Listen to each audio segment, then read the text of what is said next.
Welcome, Pewter Report readers, viewers, and listeners to a brand new edition of the Pewter Report podcast, an emergency podcast brought to you by our friends over at Briar Greaves Insurance. Protecting your assets starts with a company that you can count on. So whether it's auto, homeowners, flood, boaters, or business insurance, there's nobody better in the business to work with than the great people at Briar Greaves Insurance. For more information, go to their website, visit briargreavesinsurance.com, or give them a call at 813-876-4166. That's 813-876-4166. We were not going to have a Pewter Report podcast today because we have one coming up tomorrow night, but there was some breaking news that we have to get into. So we are live from the Advent Health Training Center. I'm your host, Matt Matera. Joined with me is Scott Reynolds of PewterReport.com. Jaylen McMillan has a severe neck strain. Todd Bowles told us that today after practice. He's going to miss, and I put this in quotes, some time. But when Todd Bowles was asked if that means he's going to miss the beginning of the regular season, Scott, he said, yeah, he's going to miss some time. So this is big news for the Bucs. They're already out Chris Godwin. They're going to be out Jaylen McMillan for the beginning of the regular season. So the strength of this team just got a little bit weaker. That's a fact. It's not good news for McMillan because, as we reported in yesterday's show, we were hopeful. We were kind of like Todd Bowles when it comes to injuries. We were being optimistic about it. Well, it's a neck strain, and as long as there wasn't anything structurally wrong, he's got 3 weeks to heal. He might be available for week one. That is not the case. He is going to miss some time. How much time? Well, we're going to find out. It might be a situation where they put Jaylen McMillan on a short-term IR. And what that would mean is he would miss the first 4 games of the season. The Buccaneers have until August 30th to make a decision about what to do with Chris Godwin, with Tristan Wirfs, with Jaylen McMillan. Do they want to carry those players or any one of them on the active roster, or do they want to put them on short-term injured reserve? With Wirfs and Godwin, they can roll them over into PUP status where they would miss the first 4 games because they're already on injured reserve, or they already are on PUP. They've been out. So that's a little bit helpful because then they wouldn't count against the 53. And we're talking to Greg Allman, who knows this stuff inside the and Almanac out. was giving us the down low on everything. Exactly. So, but with someone like McMillan, who's obviously not on PUP because he has been participating in training camp in the preseason, it would be a short-term injured reserve situation, unless this would be a situation where they might miss a week or 2 with Jaylen McMillan, and then they could have him back for week 3 and 4. Just too early to tell right now, but it certainly seemed like what Todd Bowles was saying is it's going to be some time.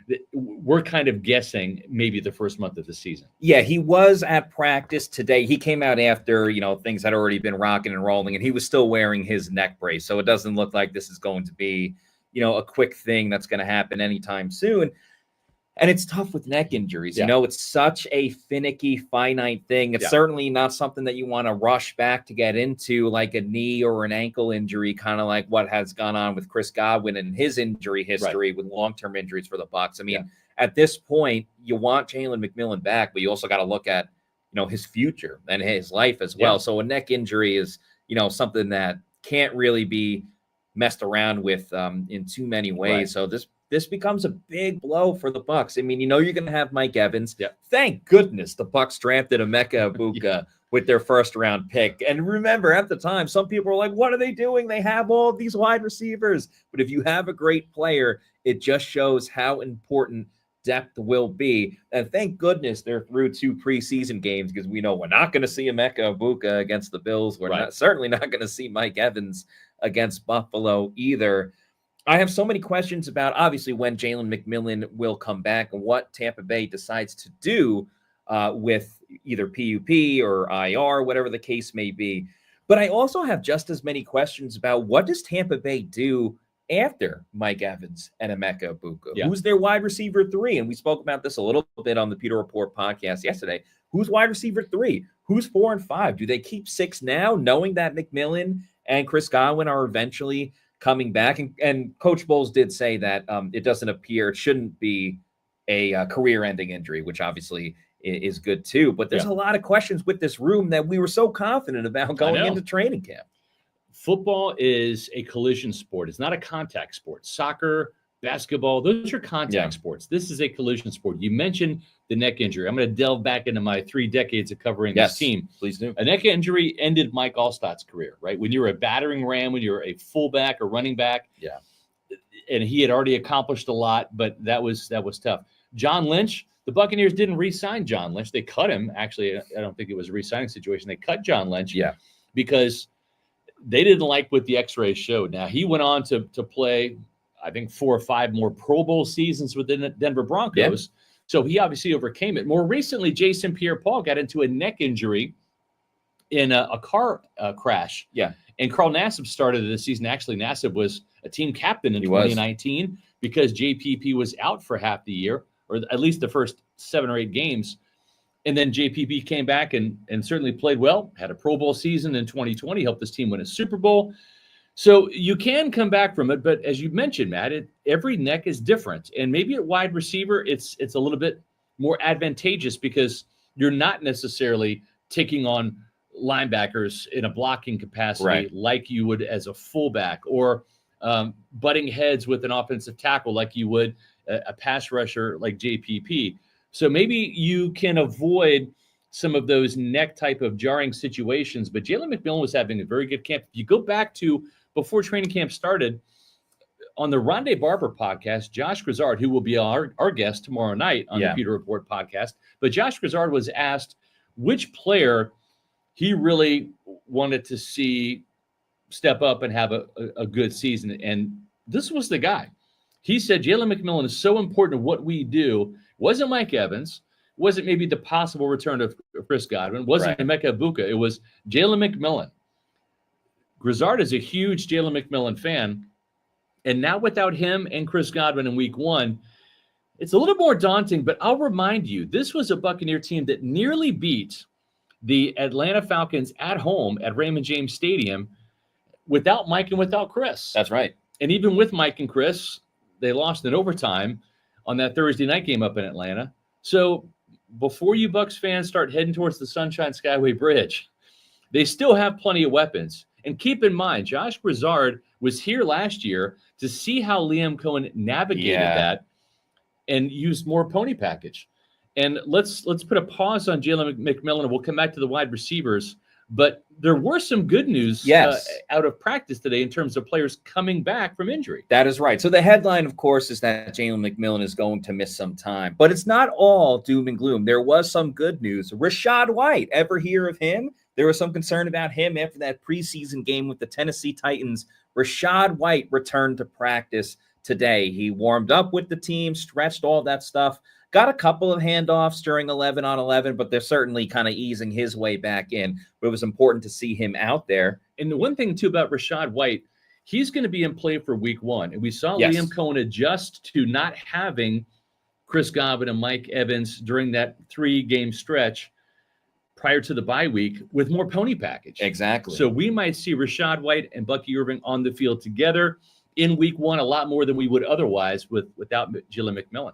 And, I mean, Bucs fans, if you like that touchdown that Bucky Irving had against the Steelers, well, hello, when Rachaad White is lining up at wide receiver or just out of the backfield, he brings even more to the team right then and there. So Rachaad White, that was a good sign. Yeah. Defensive side, Antoine Winfield Jr. returned today, and there seems to be a theme with Antoine Winfield Jr. when he comes back. Happy return. Anytime Antoine Winfield Jr. returns, he ends up making a big play or creating a turnover. Now, if you remember when he came back during the regular season last year, returned against the New Orleans Saints, Zion McCollum forced a fumble. Who took it to the house on a scoop and score? Antoine Winfield Jr. to start training camp this year. Zion McCollum covering Mike Evans, knocks the ball loose. Looks like it's going to be an incompletion. Who ends up with the interception? Antoine Winfield Jr. Today's practice, first time he practiced in over a week, Antoine Winfield Jr. had an interception. It was actually a play broken up by Kayvon Merriweather with Baker looking for Mike Evans. Ball popped into the air. Johnny on the spot was Antoine Winfield Jr. So it was important that he was back today. He was flying around. That's what Todd Bowles said after practice today with what he witnessed from him. Also, sticking with the secondary, Bryce Hall returned as well. Remember, he came back from a very serious injury that kept him out of all of last season because he got hurt in that first game of the regular season. He had a nice pass breakup today as well. So those players returned. A couple players that were out. Tyke Smith did not participate. Christian Izien was still out. So those are some of the names of players that were out. Also returning, I should add, they did come back in the joint practice against Pittsburgh, but they did not play in the game based on that they had been out for so long. But Trey Palmer and Cameron Johnson both returned. I don't know how much Cameron Johnson will factor into how the Bucs shuffle the deck for the rest of the wide receiver room now with the news about McMillan. But Trey Palmer, just based on that he's been here for a while, he's played in regular season games. Remember, had that big game in the playoffs against the Eagles 2 seasons ago. Right. He certainly is in the conversation, in the mix for spots really 3 through 5, 3 through 6, depending on what Tampa Bay wants to do. So there's some more injury news and updates for you. Yeah, and it certainly increases the chances that Sterling Shepard's going to make this team. Yeah. It still might be on the practice squad because they could elevate him for week 1 just for cap considerations and all that. And really what that would allow the Bucs to do too is not that there's going to be a huge push if he were to get released for Ryan Miller, right? But Ryan Miller probably makes the 53-man roster. I think so, and he should. He should. He's scrappy dude. He is. He's got some size, 6'1", 6'2", 220 pounds. He's a very good blocker. He showed he can come up with some big plays. He had 2 touchdowns last year. He's also been quite effective in the screen game. He and Garrett Green have a little bit of burst for about 10 yards that can pick up, 8 to 10 yards on a wide receiver screen. So I think both of those guys have to like their chances in heading into this game. And we'll see how Jacob Harris does too. That's another name to keep in mind. He's been getting a lot of targets in these preseason games, which tells you one thing. He's open. Yes. And he does have some size. He's a bigger wide receiver. Right now, it's Mike Evans and a bunch of little kids out there in terms of size. Unfortunately, but yeah. Yeah, and what I mean by that is height. Emeka Egbuka is 6'1", 205. He's a well-built dude, and certainly Ryan Miller is as well. But you have a little bit more of a catch radius with a guy like Jacob Harris, just a different body type. If he plays well, you could see him make this practice squad. And I'm also intrigued. We haven't mentioned him yet. I know I said Cameron Johnson, but Tez Johnson as well. Let's remember, he just came back last week, played in his first preseason game, had a highlight moment with his 34-yard return, had a highlight moment on his first catch, making the defender miss, getting a first down. He also had a drop in the game and then also had that turnover on one of the other punts as well. So intrigued to see him in this last preseason game. I still think he needs a little more time in the offense, but we'll see what Josh Broussard comes up with him if he makes the active roster. I'd be surprised if he didn't make the active roster at this point. So I certainly think that's the case. And you mentioned, that Emeka Egbuka draft pick in the first round makes so much sense now. So does getting Tez Johnson. They could have gone in so many different directions, but boy, it seemed like a luxury pick at the time. Now it's a necessity. You're going to see Emeka Egbuka and Tez Johnson on the 53-man roster. Not just because they want them, but they need them.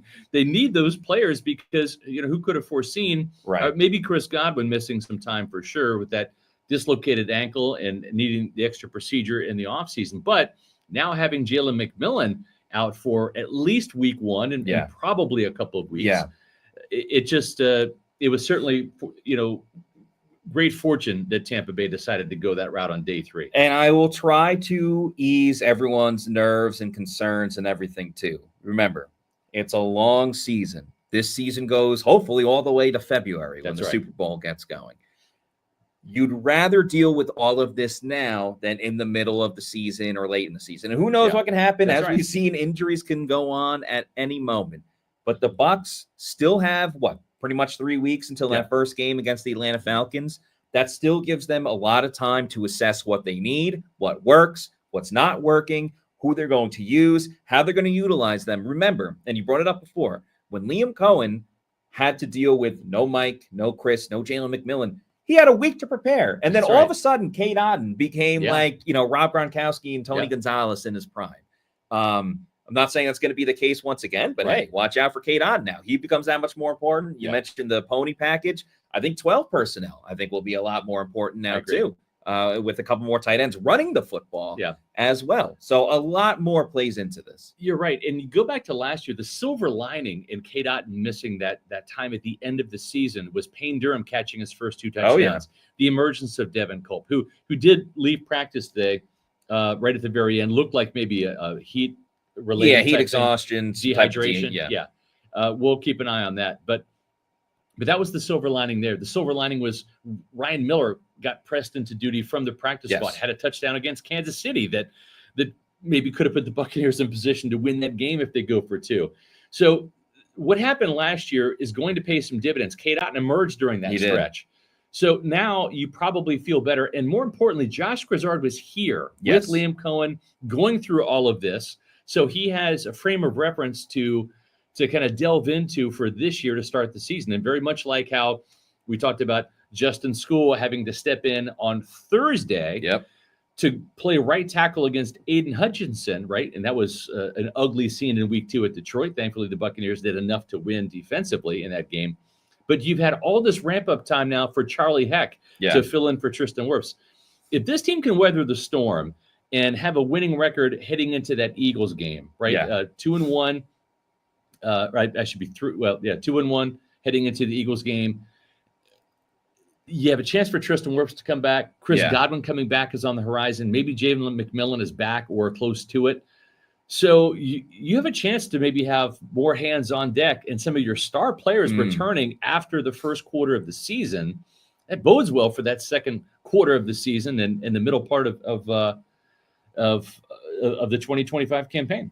Yeah, it does. And the way the schedule works out, there's certainly some tough games after the bye as well with the Bills and, they play the Rams in there at some point. But the tail end of the schedule is very, very formidable for Tampa Bay, kind of like how it was last year. So I think, I'll even push the goalposts even further. I think the first 4 games are very important, especially with Tristan Wirfs and Chris Godwin. But now with the McMillan news, I'll push it all the way to the bye week, which is, I believe, week 9, week 10. I think they have 9 games ahead of that. Week 9. So you have 8 games ahead of that.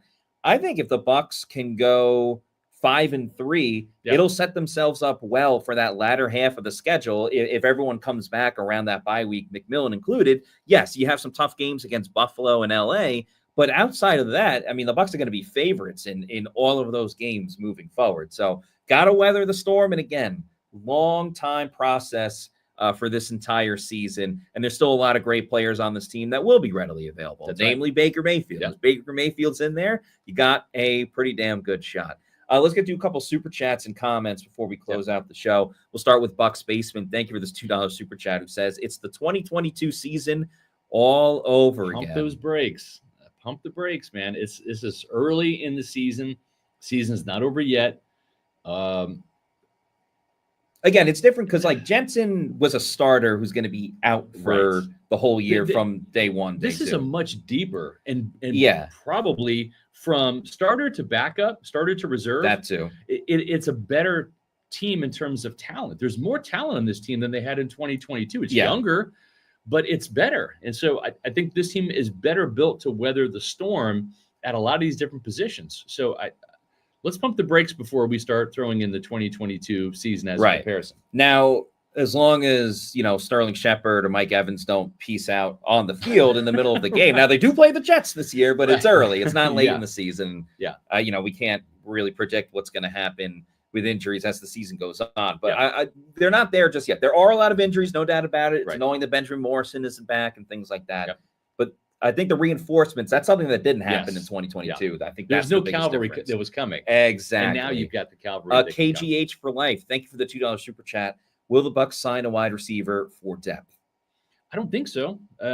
They've signed so many people already. They've got a week to go. They've got a plethora. And you know what? As crazy as it sounds, it's next man up. And sometimes you need some good fortune.